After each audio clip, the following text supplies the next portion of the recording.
Jen, I've got to tell you, I've seen rocket launches that were less impressive than the Shockers liftoff today here at the Valley Tournament. It was a clinic. They're tough, they're deep, they're athletic, they come at you in waves. I've been around the league, even my 7 years at Iowa, we're playing Drake and UNI. This is the best team I've seen in the league, and they're really, really good. They're as good as anybody. They're going to play in the NCAA tournament. The Shockers ripping Indiana State from the opening tip, scoring 20 of the game's first 23 points. I was very pleased with the effort today. I thought we started out great. When you can beat a team that good by 20 points in a setting like this, you have to be pleased. It was defensively as rabid as the Shockers have been in a long while, and we're talking about a team that never really skimps in that department anyway. Try to put a lot of pressure and clog up everything in the paint and close out to the shooters. Make Jake Odom, pass the ball and not get in his sweet spots. I was on Jake Odom most of the night, and, I knew that he was the head of the team, and I just wanted to go out there and make it as hard as possible for him. The Sycamores had one field goal at the 10-minute mark, just 2 after the first 19. They ended the half just 4 of 25, and even though they had 20 minutes still to play, their season was over. They were on top of everything we wanted to do. They took away our strengths. The Shockers stay right on the beam, headed to tomorrow's matchup with Illinois State, knowing that they have already sent a loud message. Just got beat by an outstanding, very well-coached team. Just very good. This just as good as I've seen. Twice before this season, the Shockers had been unable to improve on an 8-game win streak. They did that here today, improving to 27-4.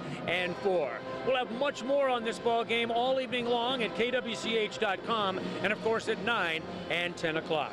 Jen, I think this is the only way that Kansas State can win a football game, and my goodness, they've got it down pat. 8 of their 10 wins by 7 points or less. A lot of adversity happened in the game, and we know that's going to happen.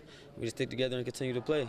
We just refuse to lose. It's hard to imagine a team more adept at finding a way somehow. First, getting the decisive points with just 3.5 minutes left. Well, that play was set up for me and the safety to be one-on-one, and I know I had to make the safety miss. So once I got the ball and ran through the hole, I knew the safety was going to come down.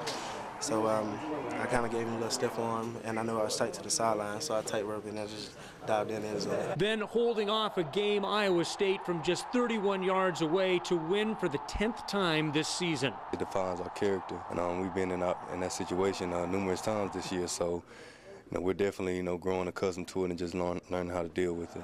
Earlier in the year, everyone loved to talk about how this team was overachieving, but in the end, this is just who they were. A bunch of guys who believed in a plan and in one another. The thing is, sometimes you need somebody to have your back. You're not going to be 100% on every play. And to know that the guy next to you is going to have your back just in case you mess up, or you're going to have his back just in case he messes up, that's very important. And that's what we do well. We take care of each other. A team without arrogance. In fact, one with the type of humility and appreciation at their lot in life one rarely sees anymore. I would say it's a pretty good assessment. And again, it just makes me all the more happy and proud of our guys, of the way we've been able to stay together. And, we're going to fight tooth and nail if it's going well. If it's not going so well, we're going to hang together and give it all we got. It's interesting, too, because when they talk, like all of our seniors got up and spoke over the last 3 days, and some of our underclassmen got up and spoke about, our seniors, etc. And the interesting thing is that they all address, those values that we talk about all the time. And it tells me that, there's some real meat to, their feelings about how important it is to have the kind of character that you're talking about. K-State with 10 wins in a season for the first time since 2003, but for the 8th time in the last 14 years under head coach Bill Snyder.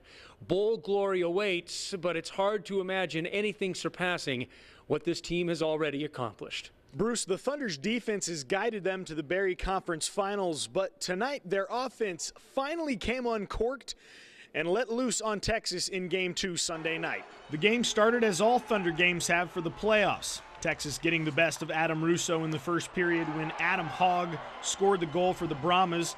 But that was all they would muster Sunday night. The Thunder were on fire, starting when Matt Robinson was pulled down from behind, giving him a penalty shot at home, and he won't miss with this opportunity, tying the game at 1.